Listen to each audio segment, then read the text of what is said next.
Marcos 10, dos versos 13 até o verso 16. Quem achou diz amém. Amém. Então diz assim, então lhe trouxeram algumas crianças para que as tocasse, mas os discípulos os repreendiam.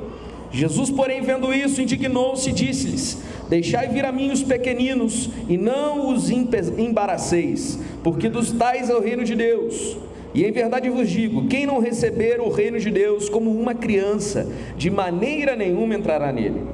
E então, tomando nos braços, impondo-lhes as mãos, as abençoava. Agora abra a sua Bíblia em Salmos 24.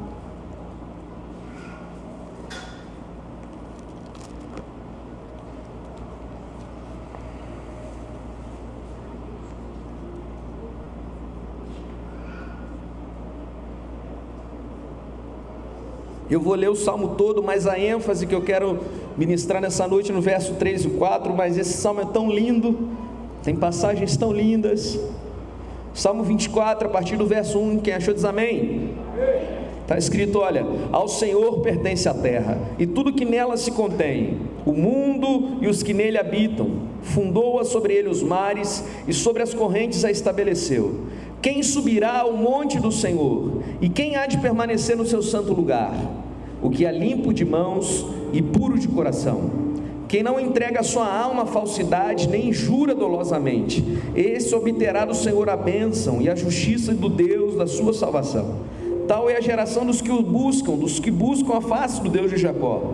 Levantai, ó portas, as vossas cabeças, levantai, ó portais eternos, para que entre o Rei da Glória. E quem é o Rei da Glória? O Senhor forte e poderoso, o Senhor poderoso das batalhas. Levantai, ó portas, as vossas cabeças, levantai, ó portais eternos, para que entre o Rei da Glória. E quem é esse Rei da Glória? O Senhor dos exércitos, Ele é o Rei da Glória.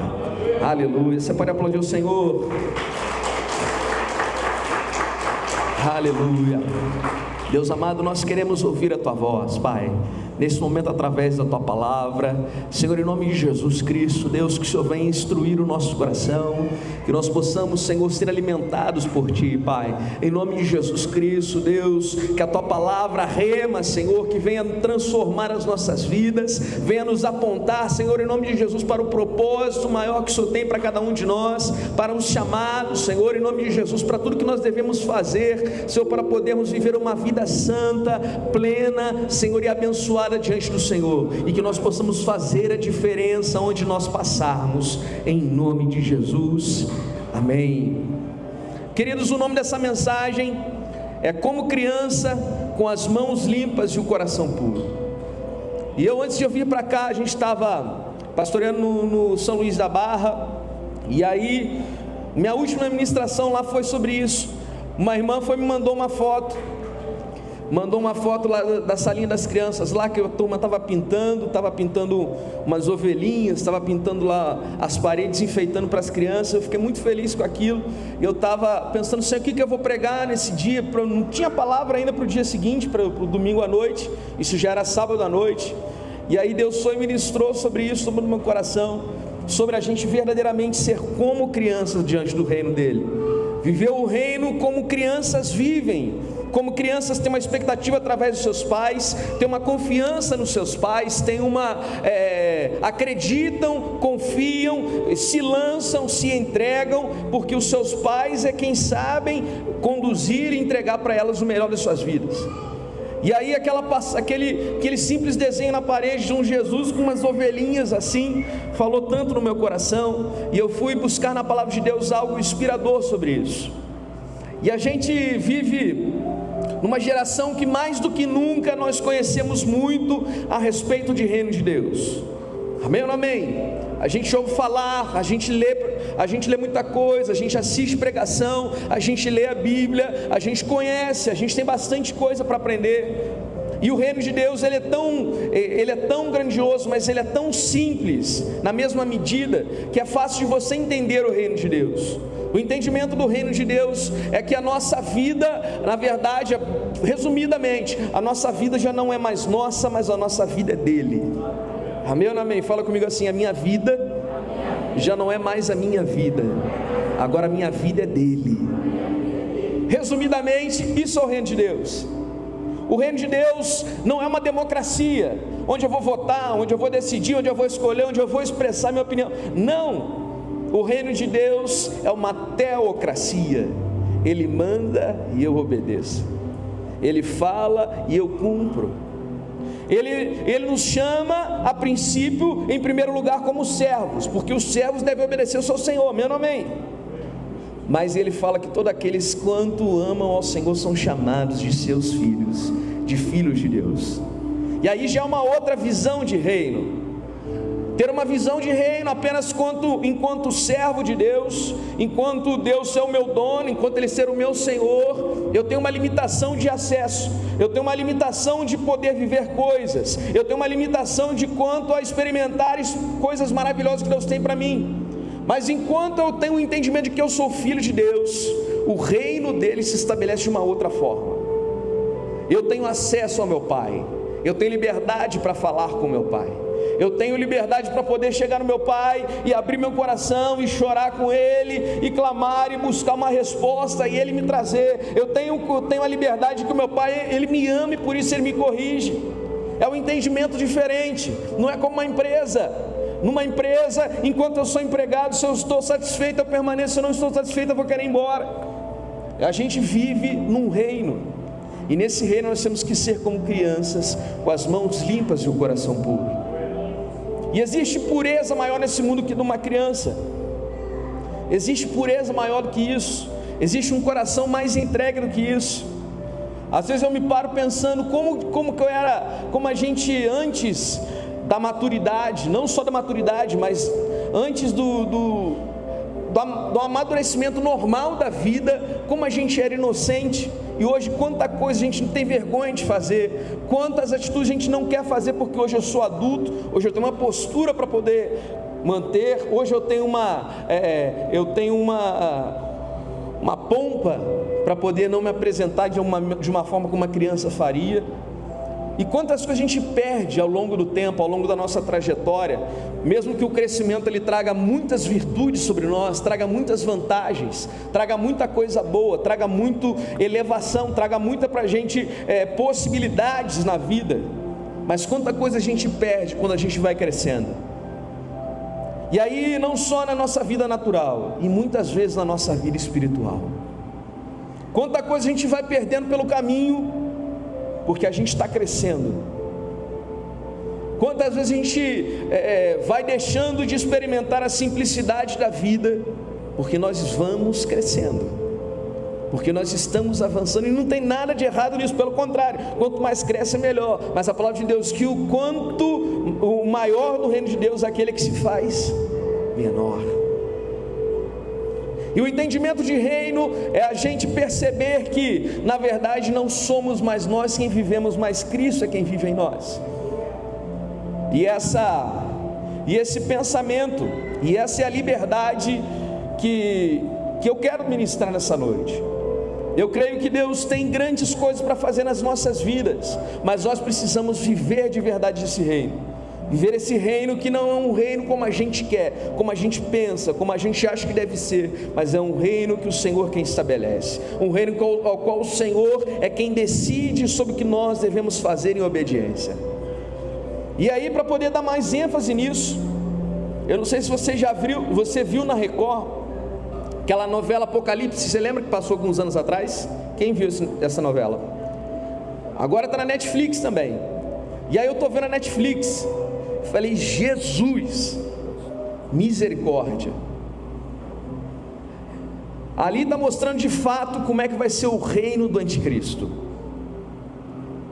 Como que o anticristo vai reinar com um cetro de ferro, com mão pesada, dificultando, oprimindo, se declarando como o próprio Deus. E quanta gente hoje não quer viver o reino de Deus em amor, sem saber o que o futuro está aguardando. E o mais forte daquilo tudo é que muita gente que estava dentro da igreja, até pastor lá, que é um dos personagens principais, ficou para trás. E eu não quero ficar para trás não, nem você, não, hein? A gente não quer ficar para trás. A gente quer viver o reino na totalidade dele, o reino de Deus na totalidade. E para isso nós temos que ser como crianças.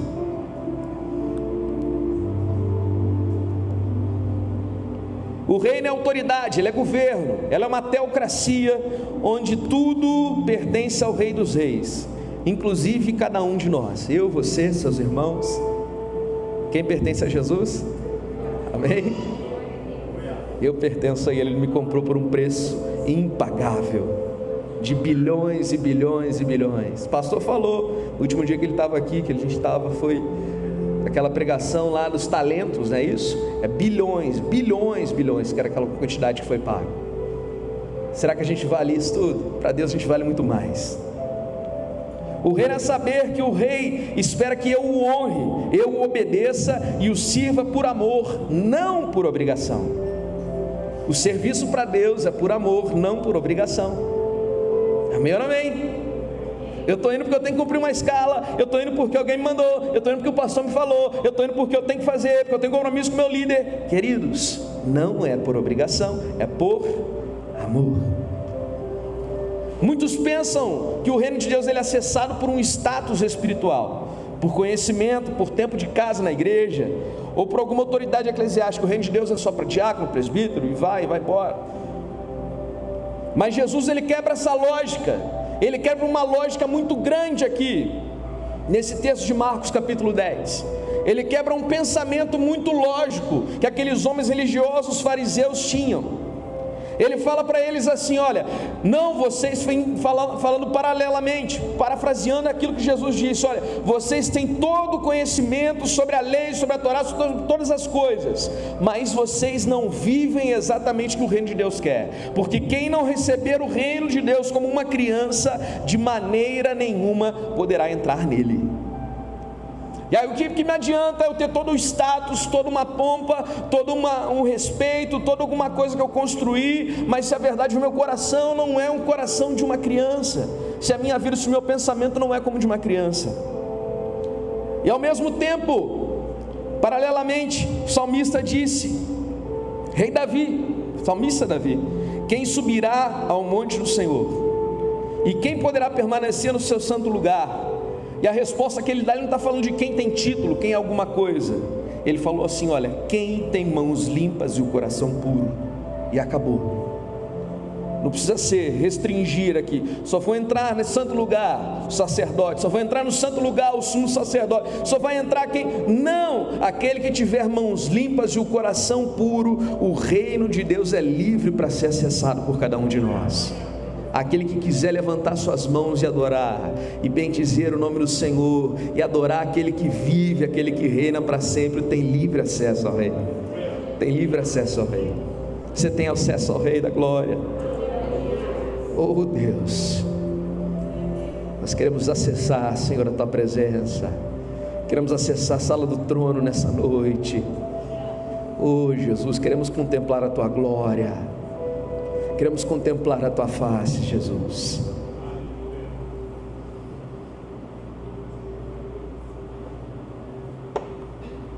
O reino de Deus, então, ele pertence aos que se aproximam de Deus como crianças e permanecem lá com as mãos limpas e o coração puro.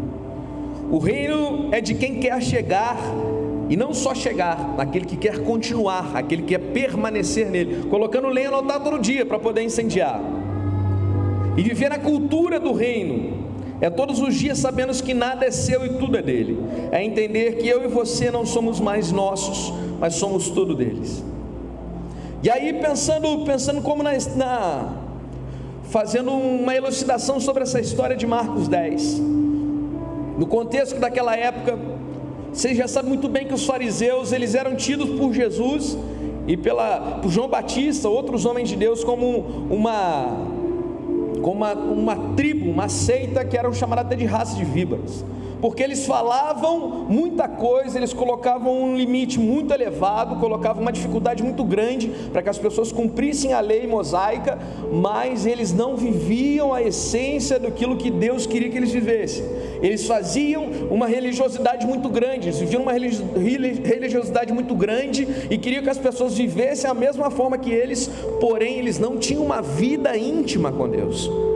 A intimidade deles era só com as pessoas que os viam e os idolatravam, porque eles eram santarrões, porque eles davam o dízimo da hortelã e do cominho, porque eles oravam em praça pública, porque eles levantavam as suas mãos e as pessoas ficavam: olha que legal, são fariseus. Mas a verdade é que as crianças naquele tempo, elas não tinham o mesmo valor que os fariseus tinham. E as crianças, as mulheres naquele tempo daquela sociedade, no século I lá, na época de Jesus, eles não tinham um valor social. Para uma criança, lá em Israel, até hoje é assim, só que agora foi mudando muita coisa, a tradição ortodoxa se transformou, mas eles vivem uma questão muito forte, sobre o quê?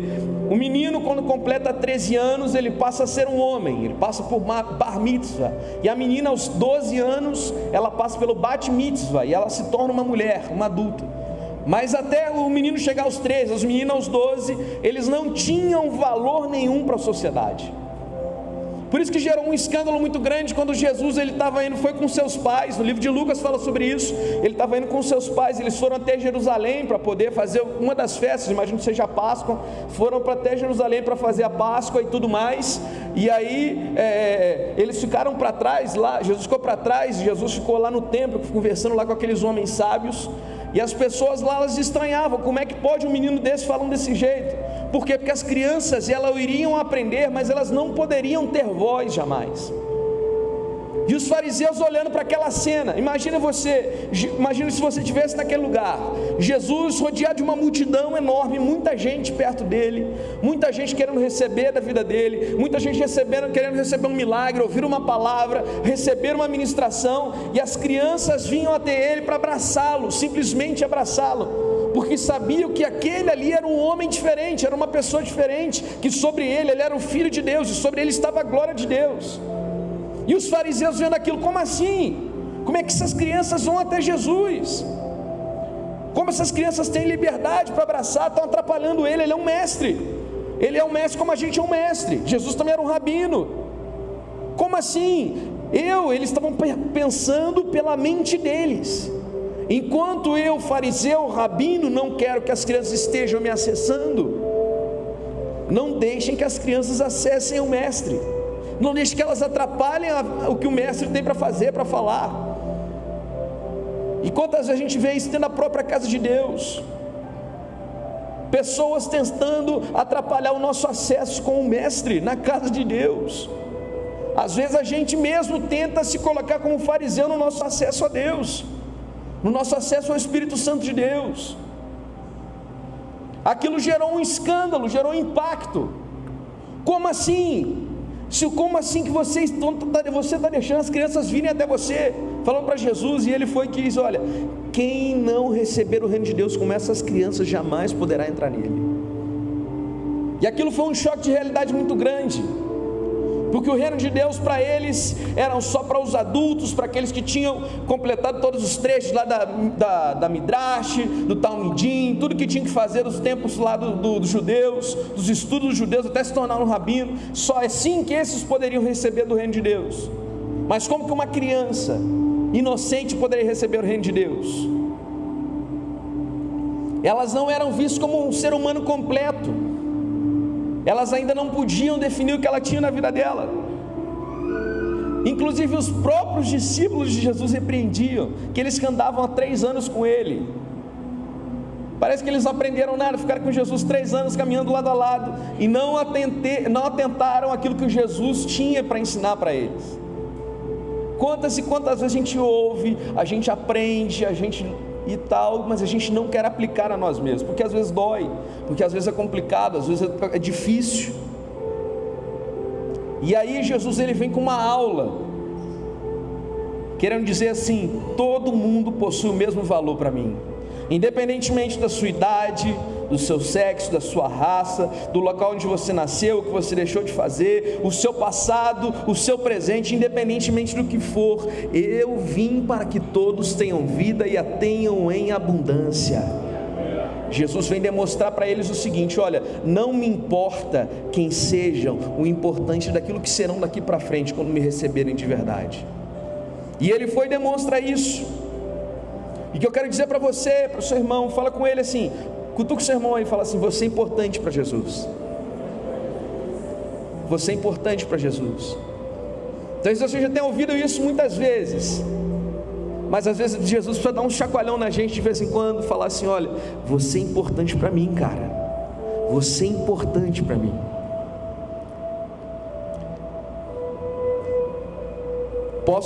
O profeta Isaías diz: ainda que uma mãe se esqueça de um filho que amamenta, eu, Senhor, todavia jamais esquecerei de ti. E Jesus vem e trouxe essa lição para ele. Ele chamou: deixa vir as crianças. E no versículo 14, lá ele diz assim: olha, vendo porém Jesus isso, indignou-se. E essa palavra no grego, ela mostra que Jesus se irritou grandemente. Indignou, ele estava muito irritado. Quando a gente entende pela luz das línguas originais, o grego, o hebraico, a gente vê o peso que tinha. Jesus ficou muito bravo. Jesus ficou muito bravo com eles. Como assim, cara, que vocês estão fazendo isso? Estão proibindo as crianças de virem a receber o meu reino. Quantas vezes a gente limita o reino de Deus? Quantas vezes a gente coloca placas, a gente coloca divisões, a gente coloca barreiras no reino que não é nosso, o reino que é de Deus. E a gente quer ainda que Deus apoie a nossa decisão estratégica. Quantas vezes a gente faz isso? E agora Jesus, ele muito indignado, ele vai dar um tapa de luva naqueles homens, naquelas pessoas. Ele abraça as crianças, ele abençoa elas e declara para todo mundo ver que o reino de Deus pertence às crianças. E aí ele demonstra uma coisa, que é a porta de entrada do reino de Deus. O caminho, a porta do reino de Deus. Se alguém perguntar para vocês qual que é a porta para entrar do reino de Deus, você pode falar para ela assim: é ter o coração como de uma criança. Quer entrar no reino de Deus? Amém? Você quer entrar? Eu quero entrar. Tenha um coração como de uma criança diante de Deus. Não precisa de mais nada. O coração como de uma criança. E aí pensando no Salmo 24, o Salmo 24 fala de um rei que governa o povo, e o povo que pode se aproximar a esse rei. Ele começa exaltando a soberania de Deus, fala que da terra é do Senhor, tudo pertence a Ele, e depois ele faz uma mudança, uma transição, falando que Deus é grande, Ele é santo, e ele pergunta: quem poderá, subirá no monte santo do Senhor, e quem ali permanecerá? E a resposta é simples, não tinha critérios muito exigentes. Olha, tem que ter o doutorado, tem que ter um mestrado, tem que ter feito isso, tem que ter feito aquilo, tem que ter tanto tempo de igreja, tem que ser batizado, tem mais de 10 anos. Não, ele falou critério para permanecer na sala do trono de Deus, na presença do Senhor, é ter as mãos limpas e o coração puro. Para entrar no reino de Deus, primeira porta de entrada é ter o coração como de uma criança, mas para permanecer no reino de Deus, é ter as mãos limpas e o coração puro. A gente já sabe duas coisas importantes: como entrar e como permanecer. Amém ou amém? Entrar, caminho de entrada, porta, aquelas portas bonitas lá do reino do céu. Imagina aquela porta linda que vai estar lá na glória, Jesus olhando se a gente está vindo com um coraçãozinho de criança perto dele ou não. E para continuar no reino de Deus é ter as mãos limpas e o coração puro. E aí, pensando na lei, as mãos limpas eram um sinal externo de santidade. Na cultura dos judeus, judaica, não era apenas uma linguagem simbólica que eles tinham que fazer. A lei de Moisés, ela estabeleceu diversas purificações que as pessoas tinham que cumprir. O livro de Levítico fala um monte de coisa. Tem muita questão de lei, muitas regras que o povo deveria cumprir, e Deus estava ensinando o povo por cuidado pelo povo. O povo estava andando no meio do deserto, Deus dava orientações até de higiene. Isso é uma questão de higiene. O povo no meio do deserto vai fazer o quê? Vai se alimentar, vai fazer as suas necessidades. Então olha só, antes de vocês comerem, lavem as suas mãos. Amém ou não amém? fala com as criancinhas assim, a gente não fala até hoje com os filhos mexendo com terra, brincando na rua, fazendo isso aqui, soltando pipo. Filho, antes de comer você tem que fazer o quê? Lavar as mãos. E Deus deu essa instrução como crianças para o povo de Israel, para o povo hebreu. Enquanto o povo estava lá no meio do deserto, andando por 40 anos ali sob a direção de Moisés, de dia vinha a nuvem para poder cobrir, para que eles não fossem queimados pelo sol, e à noite a coluna de fogo para que eles fossem aquecidos pela presença.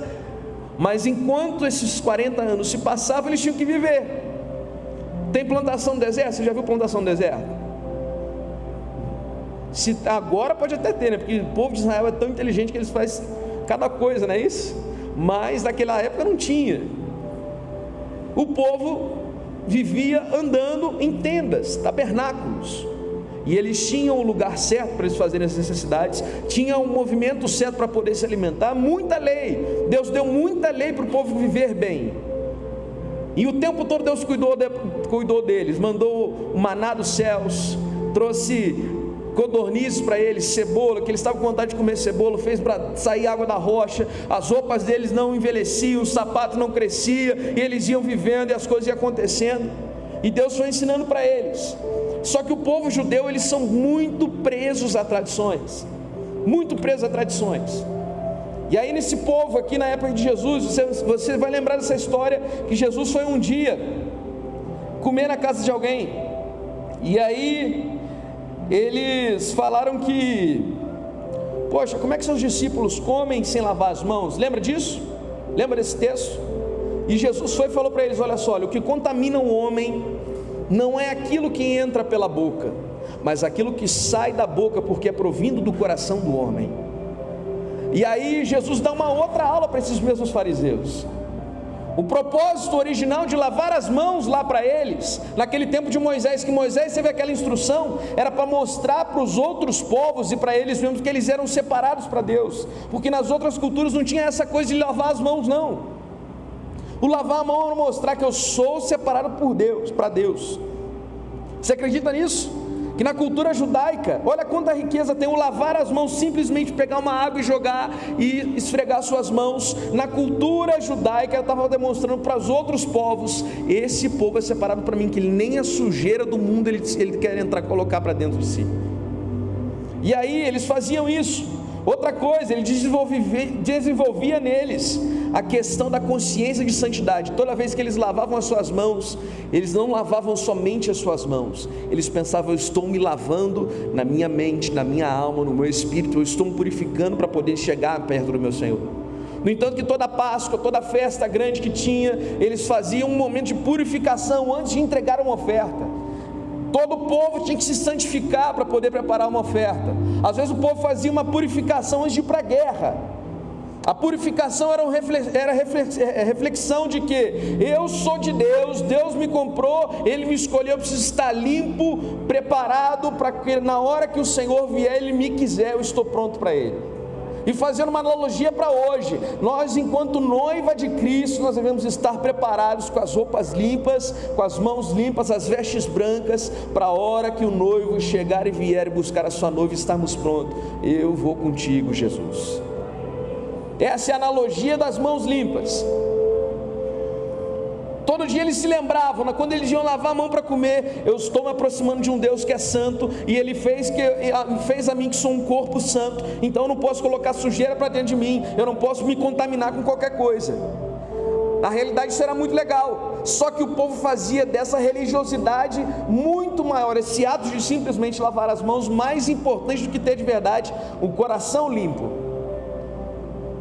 Transformar isso só num rito, numa coisa que tinha que fazer. Agora depois ele de repente não lembrava mais o processo de lavar a mão. Estou me limpando, Senhor, para o Senhor, estou comendo aquilo que você vai me dar. Não, ele só lavava a mão porque tinha que lavar a mão.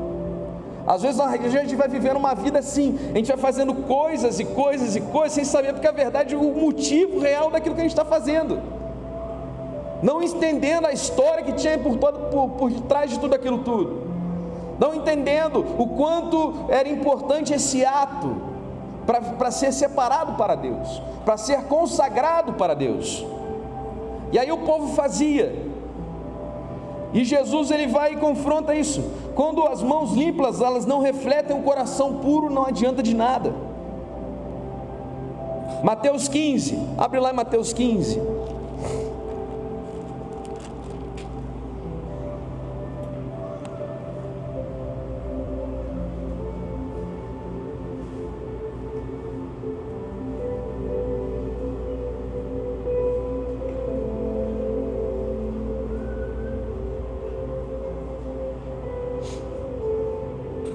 Mateus 15, esse texto, tá, versículo 1. Então vieram de Jerusalém a Jesus alguns fariseus e escribas e lhe perguntaram.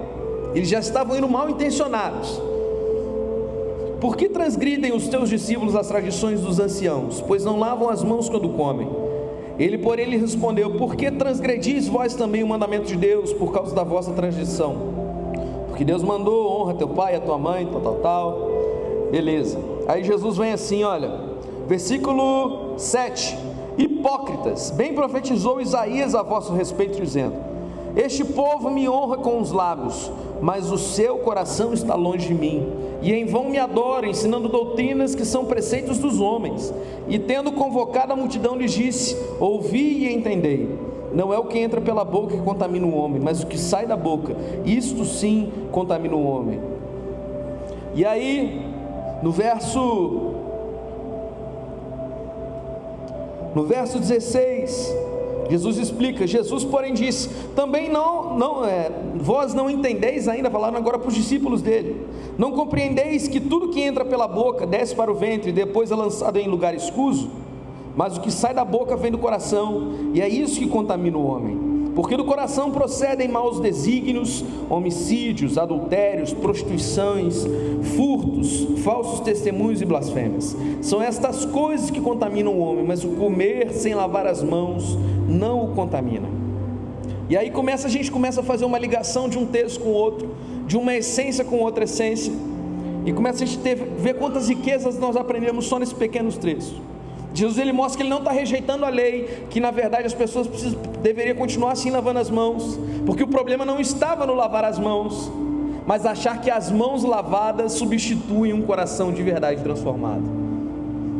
E aí, fazendo uma alusão para a nossa vida hoje, o nosso cotidiano, está bonitinho, alinhadinho, vir para a igreja no domingo à noite, ser crente aqui, facinho. Mas ser crente na segunda, na terça, na quarta, na quinta, na sexta é o mais complicado. Fazer a diferença nos outros dias, ser diferente nos outros dias, ser semelhante a Cristo nos outros dias, é o que mais dificulta a gente. Ser crente na igreja é fácil.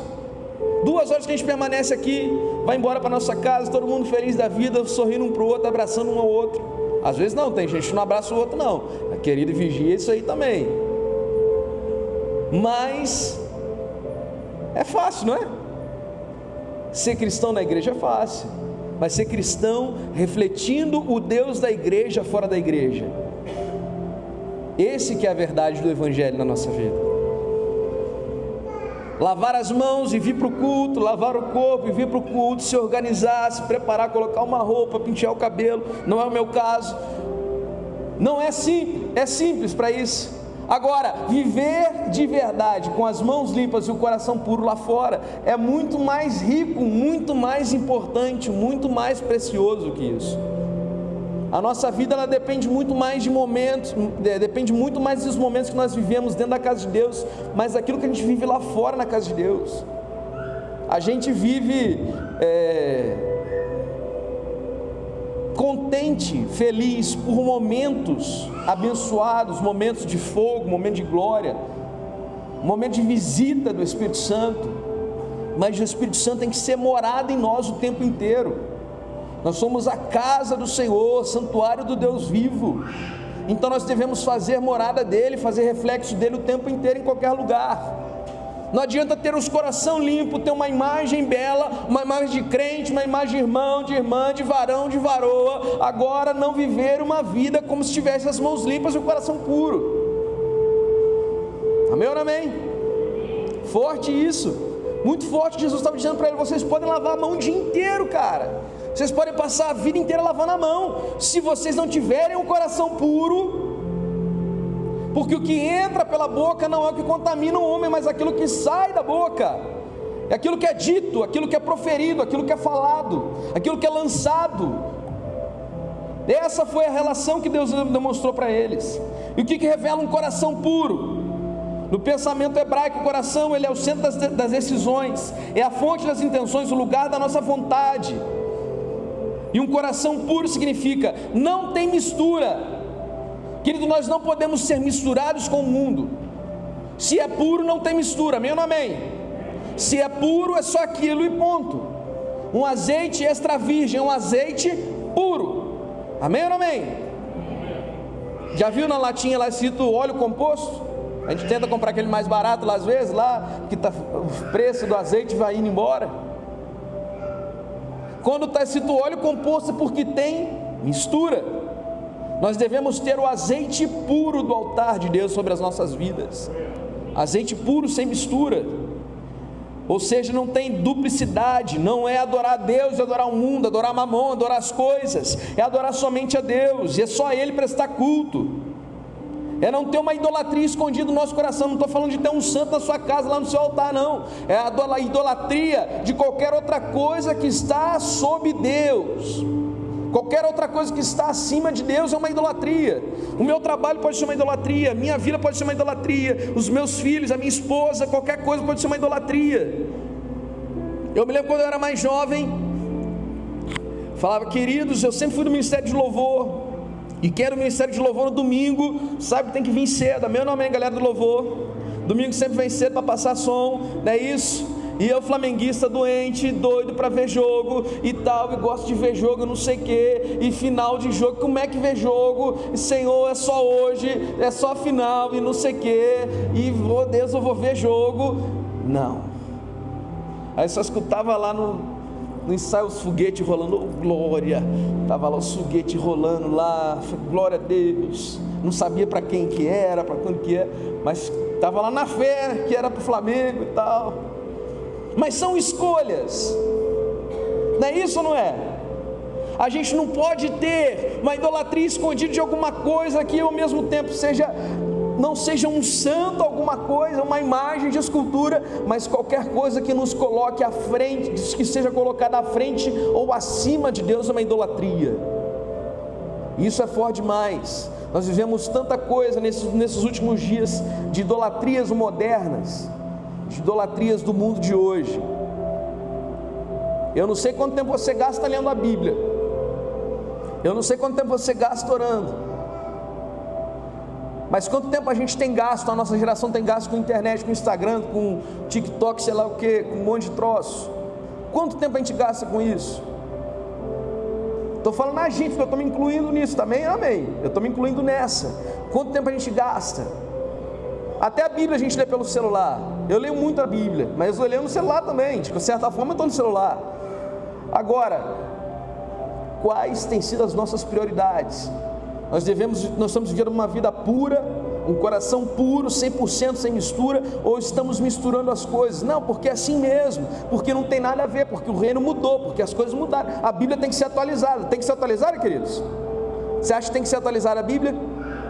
De jeito nenhum. A palavra de Deus, a Bíblia diz, olha, ai daquele que acrescentar um tio à palavra de Deus, uma vírgula, uma letra, porque ela é completa, ela já está pronta.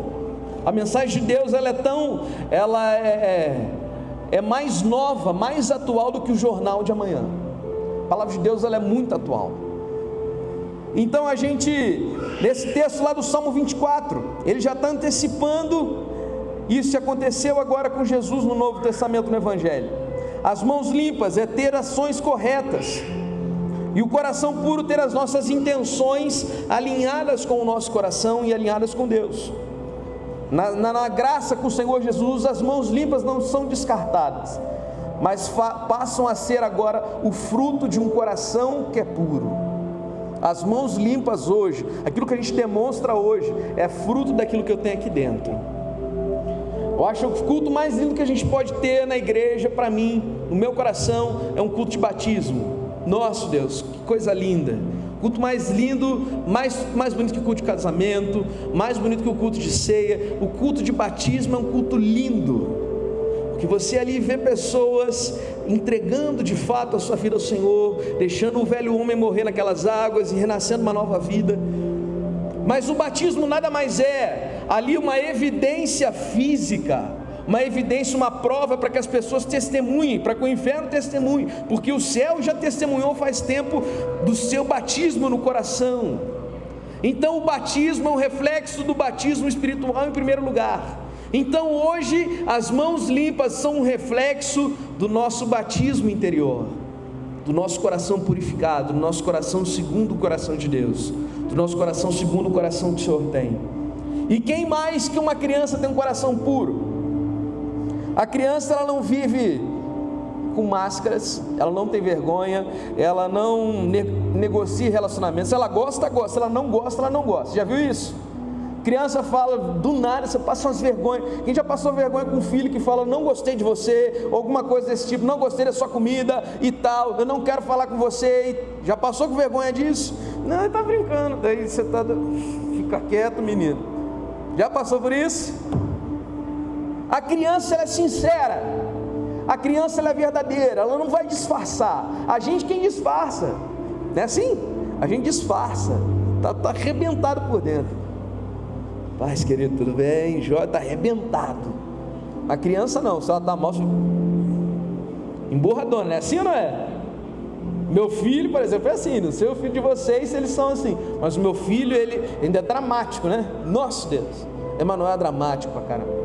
Gosta de fazer um drama, gosta de criar coisa e tal. Você não me ama, papai. Está brigando comigo porque você não me ama. Ih, Jesus. Parece até que é alguém que eu conheço, alguém que faz assim com Jesus, né? Está brigando comigo, Jesus, você não me ama não, né, Jesus? Parece até que é alguém que eu conheço. E a gente vive assim, como crianças, como espelho para a gente, como um modelo, um molde, uma forma, para que a gente possa aprender. Elas não negociam nada, relacionamentos elas não negociam, elas não vão ficar bem para poder, não, elas são o que elas são e acabou. Elas confiam plenamente. Meu filho do nada, meu filho tem uns negócios doidos, de sair correndo e pular na agência, a gente está esperando. Meu filho tem dessa. Nossa, a mãe dele sofre mais ainda, né? Vai e pula e se joga e acabou. E a gente tem que segurar. E é isso que vai acontecer. Ou segura ou o menino vai se machucar. E a gente tem que segurar. E a gente fica com tanto receio de se lançar diante do Senhor.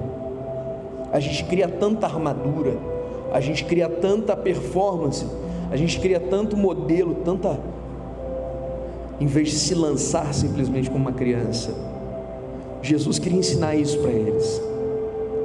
Não adianta a gente tentar montar uma estrutura, estabelecer um modelo humano, se a verdade nós devemos ser como as crianças que não querem saber de nada, elas só querem viver, porque elas sabem que tem alguém cuidando delas. Nós devemos ser como crianças, porque nós sabemos que tem um que cuida de cada um de nós, de forma tremenda, muito, muito, muito melhor do que nós mesmos, muito melhor mesmo. E o primeiro ponto dessa mensagem, fala comigo assim: o reino de Deus não é conquistado, ele é recebido. Olha como é que isso é forte. Marcos 10:15, vamos lá naquele texto de Marcos.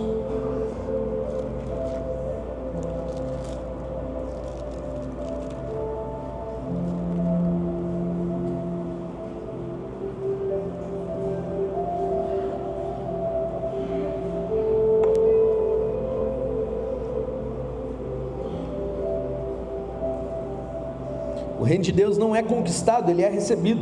Versículo 15: em verdade eu vos digo, quem não receber o reino de Deus como uma criança, de maneira nenhuma entrará nele. E aí a gente começa a ter o entendimento.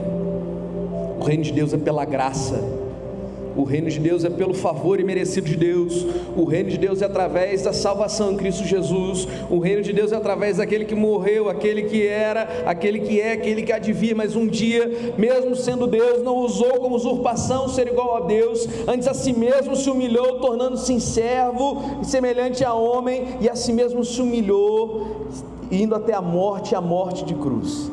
O reino de Deus foi conquistado por esse homem, e ele nos deu livre acesso ao reino dele. Hoje não sou eu mais quem tem que lutar pelo reino, não sou eu que preciso lutar com as minhas forças, com meus braços, porque Ele, o reino é dele, pelo sangue dele derramado. Jesus já era o Deus, já era o dono de tudo, Ele sempre foi, Ele estava no princípio, Bereshit bara, Elohim, Deus lá em Gênesis 1:1, em João 1, capítulo 1 também diz, no princípio era o verbo era Deus e o verbo estava com Deus. Jesus sempre foi Deus, mas Ele mesmo sendo Deus, Ele decidiu vir à terra para poder trazer o reino para nós, e estabelecer conosco uma aliança, dar uma passagem para que nós possamos acessá-lo com liberdade. Ele quem conquistou o reino, e nós temos hoje a liberdade de aceitar esse reino. Aceitamos se quisermos, mas temos que ter um coração com o entendimento de que não sou eu quem compro o reino, não sou eu quem compro alguma coisa de Deus, não sou eu quem compro alguma coisa da parte de Deus, mas o Senhor liberalmente me deu aquilo que eu precisava mais, que era a salvação nele, a salvação em Cristo Jesus. E aí, essa palavra no grego, receber aqui, é dexomai, significa receber como um presente. Nós recebemos um presente de Deus, que é viver o reino dele, a salvação de Jesus. Somos poder ser acolhido com confiança, aceitar aquilo que Deus nos deu sem precisar negociar, simplesmente receber. Como as crianças fazem, elas não compram, elas não barganham, elas não exigem explicações, elas simplesmente confiam. Então o reino de Deus não responde ao nosso orgulho espiritual, mas à nossa dependência consciente, ou seja, eu reconheço e escolho ser dependente de Deus, e isso é mais importante. Nós temos que viver uma dependência, não só uma dependência, Senhor, eu dependo de Ti, mas uma dependência consciente. Eu entendo e eu escolho ser dependente de Cristo, porque a melhor escolha que eu posso fazer é viver sob os domínios do meu mestre, do Rei e o Senhor de todas as coisas. Quanto mais uma pessoa tenta merecer o reino de Deus, mais distante ela fica da essência desse reino. Quanto mais uma pessoa tenta fazer achando que é por ela, se eu orar mais, se eu fizer, amém, querido, você pode ter uma vida abençoadíssima, mas a salvação não é por esse caminho, amém ou não amém? Fala comigo, a salvação é pela graça, o reino de Deus é pela graça, amém? Quem quer ser abençoado, quem quer viver uma vida plena, quem quer, faça mais, amém ou não amém? Mateus capítulo 25, fala das 10 virgens, falou das 5 prudentes e das 5 nécias, 5 carregavam azeite de sobra, não é isso não? E aquelas falam, olha, vão lá e compra para vocês. Aquelas outras compraram, então se você tem mais porque você comprou mais, então nós podemos ter mais no reino, é sim ou não é? Deus dá conforme a nossa capacidade de gerir, conforme a nossa competência, o pastor Júlio pregou sobre isso. Então nós precisamos entender o seguinte, para viver as coisas de bênção, de plenitude, joia, mas a salvação ninguém compra, foi dada por um sacrifício vivo de sangue do nosso Senhor e Salvador Jesus Cristo. Fala comigo assim, agora, segundo ponto, a criança é um modelo espiritual para podermos seguir. Jesus não disse para aquelas pessoas, para os discípulos, os fariseus, que o reino de Deus é das crianças por causa da idade delas, mas sim por causa da postura de criança. Na cultura judaica, a criança era totalmente dependente do pai, ela aprendia pela observação. Jesus aprendeu a profissão do pai aprendendo com ele. O pai dele era carpinteiro, José era carpinteiro. Imagino que o avô dele, avô de Jesus, humanamente falando, era carpinteiro, era linhagem, era de família, aprendeu pela observação, aprendeu fazendo junto ali, e aquilo que o pai falava, o filho obedecia e confiava naquela palavra. Se o pai falou, vai lá menino que pode fazer que vai dar certo, o filho confiava. E aí agora vou abrir um parênteses que não está nem nesse parênteses aqui. Eu me lembro de um texto de Gênesis, de Ló. Lembra da história de Ló, quando os anjos foram lá naquela cidade lá para poder tirar Ló e a família dele de Sodoma e Gomorra, que Deus iria destruir com fogo? Lembra aquela história lá em Gênesis? E aí Ló, ele foi alertado pelos anjos, e aí os 2 genros dele, quando Ló foi falar para eles isso, os genros dele não deram crédito àquilo que Ló falou. Eu imagino porque o Ló tinha uma postura de que não era uma pessoa confiável mais, levava tudo na brincadeira, qualquer coisa assim. Vai assumir nada, Ló, você está ficando doido. E é a mesma coisa com os nossos filhos. Enquanto nós pais não tivermos composturas de pais, não digo só pais enquanto homens, pais, mães e pais, não tivermos compostura diante do nosso filho, o nosso filho vai ser sempre o nosso filho, mas nós devemos tratá-lo não como o nosso amiguinho. Nós, enquanto estamos sobre eles, estaremos para sempre sobre eles, seremos os seus pais, e eles devem nos honrar como tal. Amém ou não amém? Então nós devemos demonstrar se aquilo que nós falarmos vai acontecer. Se você falou para o seu filho, você vai ficar de castigo, põe seu filho de castigo. Se você não colocar seu filho de castigo, ele vai falar: meu pai esqueceu, não preciso ouvir, não preciso dar crédito. Se você falar que vai fazer alguma coisa, vai falar que vai levar o menino para passear, leva o menino para passear, faça alguma coisa. Por quê? Porque senão nós perdemos a credibilidade com os nossos filhos, porque os filhos precisam acreditar naquilo que os pais falam, e as crianças naquele tempo era assim: se o pai falou, é lei, está escrito, acabou. Se o meu pai falou que vai acontecer, vai acontecer. Se o seu pai te prometeu, querido, vai acontecer. Se o seu Pai Celestial prometeu que vai derramar uma promessa sobre a sua vida, ela se cumprirá, porque Ele não mente. Da mesma forma que assim era essa vida. Quem entra no reino precisa desaprender a soberba e reaprender a confiar. É uma tarefa que não é fácil, mas se nós somos treinados para sermos autossuficientes em nós mesmos e precisar de ajuda, nunca vai ser um sinal de fraqueza no reino de Deus. Quanto mais autossuficiente o homem é, mais distante ele fica do reino de Deus. Quanto mais como crianças somos, mais dependentes de Deus nós somos. E aí a terceira coisa, fala comigo assim: mãos limpas, a pureza exterior. Salmos 24:4 diz assim: aquele que é limpo de mãos. Na cultura judaica as mãos significavam as obras, as ações, a conduta. E as mãos limpas eram ações sem injustiça, uma vida sem corrupção, uma conduta pura, sem duplicidade. Não é apenas não fazer o mal, não viver de práticas ocultas, mas é repudiar veementemente aquilo que é do mal, é se afastar totalmente, não é se assentar na roda dos escarnecedores, é se distanciar. Não se entra no reino com as mãos levantadas no culto e sujas durante a semana. Não adianta querer entrar pelas portas durante a semana, se não adianta que não tem como permanecer naquele lugar sem que esteja com as mãos limpas e o coração puro. Entrar como criança às vezes é até fácil. Eu dependo do Senhor totalmente, eu quero viver o Senhor totalmente em todas as áreas da minha vida, joia. Mas permanecer no santo lugar às vezes é o mais difícil, porque eu tenho que me manter todo dia em santidade, em transformação, em regeneração, transformando a minha vida, transformando o meu falar, o meu pensar, o meu agir. E quanta coisa, queridos, eu penso que é muito mais difícil a gente viver e ser cristão, ser homem e mulher de Deus na graça do que no tempo da lei.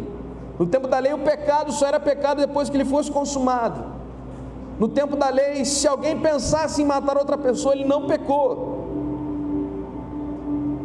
Só se simplesmente ele fosse lá e matasse. Mas na graça não. Se alguém pensar em fazer, se alguém pensar em trair, se alguém pensar em roubar, naquele exato momento já pecou no seu coração.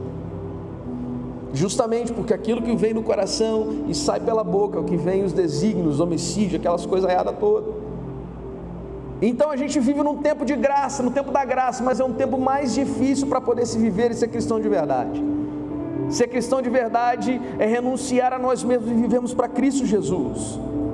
Então a gente precisa ter cada vez mais busca pela presença, para que quando nós estamos perto dessa presença, nós não queremos pecar.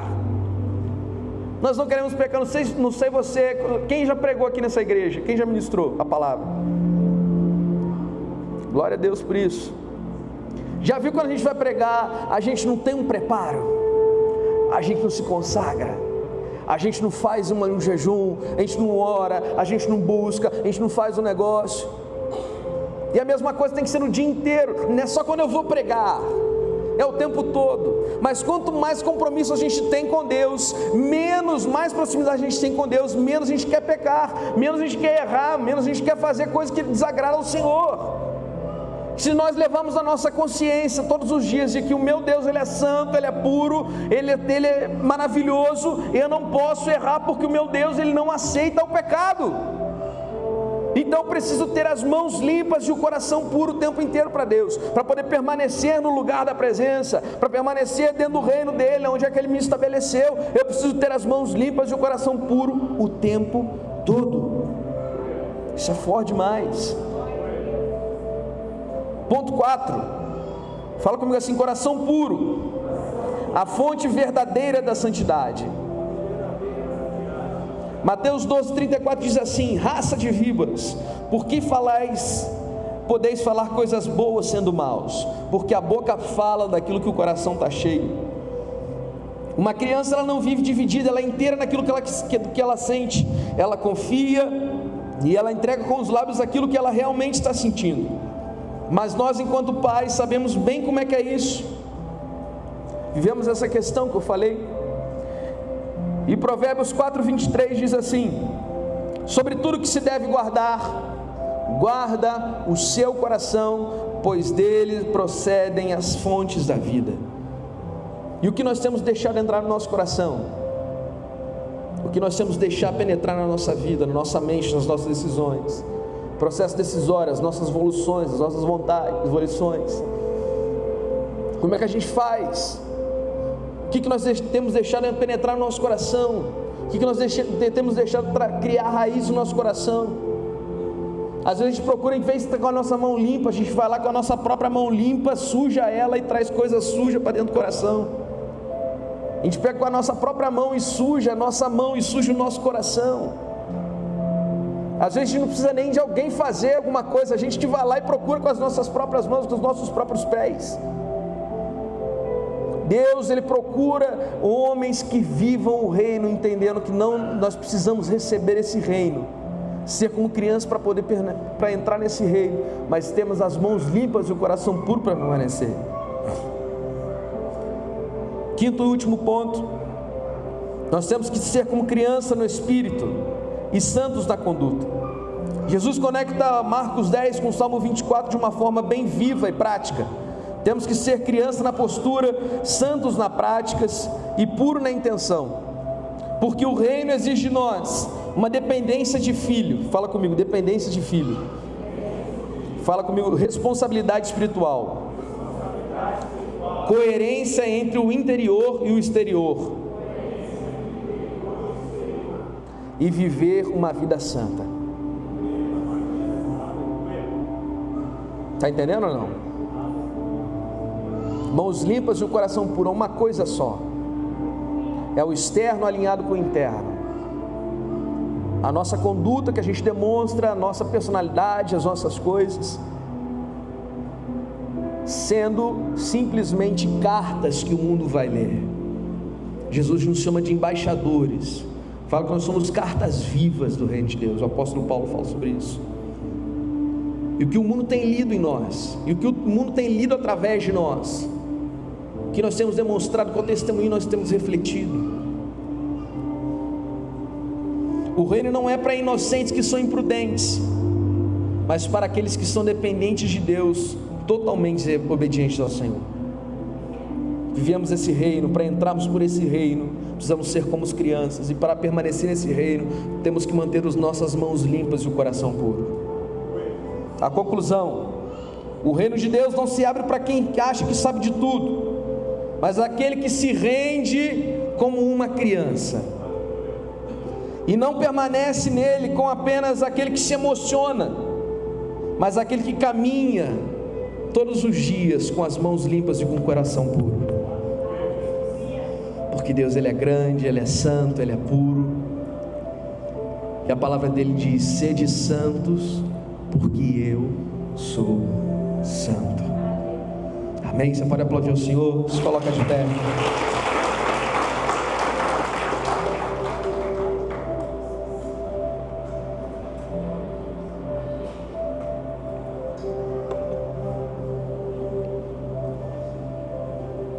Viver esse reino é bom demais, não é verdade? Viver o reino de Deus é bom demais. Tem gente que acha que é difícil. É difícil ser santo? É difícil ser santo. Tem tanto manjar, tem tanto prazer. Falo, Jesus, por favor, não volto quando estiver no trânsito. Mas eu falo com Jesus, não volto quando eu estou no trânsito. Jesus, cada coisa que vem no trânsito, cada abençoado na frente, cada doideira que a gente vê, teste para cardíaco, teste para morar no céu, para mim é o trânsito. Todo mundo tem alguma coisa, né? Mas quando a gente entende que esse reino vale muito mais a pena do que eu buzinar naquele que está na minha frente lá e tal, estressar com ele, é muito mais importante. Já pensou perder a glória de Deus por causa de um trânsito? Já pensou perder a glória de Deus por causa de um momento? Já pensou perder uma eternidade com Cristo por causa de um estalar de dedos? Já pensou perder a glória de Deus porque eu quis agradar a minha carne só um pouquinho mais, porque eu falei que não tinha nada a ver, que ninguém está vendo? Já pensou perder tudo que Deus preparou para a gente, aquela casa maravilhosa que Jesus veio e disse que Ele viria, estava indo para o Pai, mas estava indo para preparar moradas para cada um de nós? Imagine perder aquela morada gloriosa que Ele tem para cada um de nós por conta de momentos, por conta de prazeres, porque eu me acho melhor, porque eu sei mais, porque eu aprendi mais, porque eu conheço mais, porque eu sou forte, porque eu sou bom, porque minha conta é isso, porque aquilo. Que o reino depende que nós sejamos como crianças, acessemos esse reino com liberdade, como um filho acessa o seu pai, como um filho que procura o seu pai para poder ouvir a sua voz, um conselho, pegar um abraço. O Senhor espera isso de nós todos os dias, o entendimento de que eu vivo um reino, de que Ele é o Senhor, é o Rei da glória, o meu dono, o meu Salvador e tudo isso, mas que eu seja, enquanto isso, como um filho, com o entendimento de que eu sou filho dele. Se eu sou filho, eu posso acessá-lo com liberdade, e se eu sendo filho dele, acessando ele com liberdade, eu posso abraçar o meu pai, eu posso sentir o perfume do meu pai, eu posso pedir que o meu pai vai me abençoar, na hora que ele quiser me abençoar, quando ele puder me abençoar. Eu posso sentir o amor do meu pai a me abraçar. Quando eu entendo que eu sou criança, que eu tenho que ter um coração como de uma criança,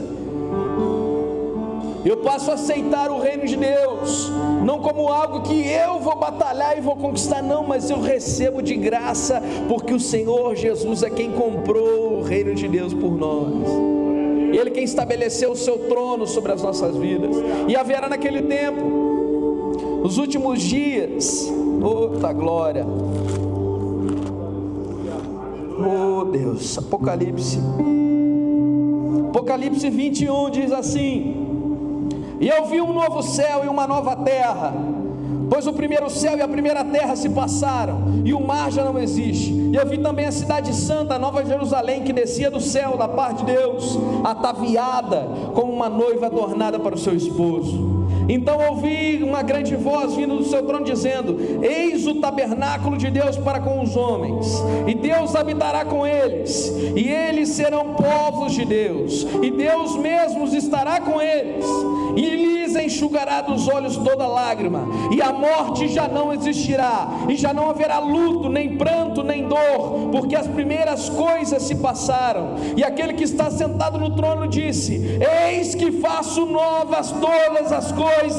E acrescentou: escreve, porque essas palavras são fiéis e verdadeiras. E disse-me ainda: tudo está feito. Eu sou o alfa, o ômega, o princípio e o fim. E a quem tenha sede, darei de graça da fonte da água da viva. E o vencedor herdará todas as coisas.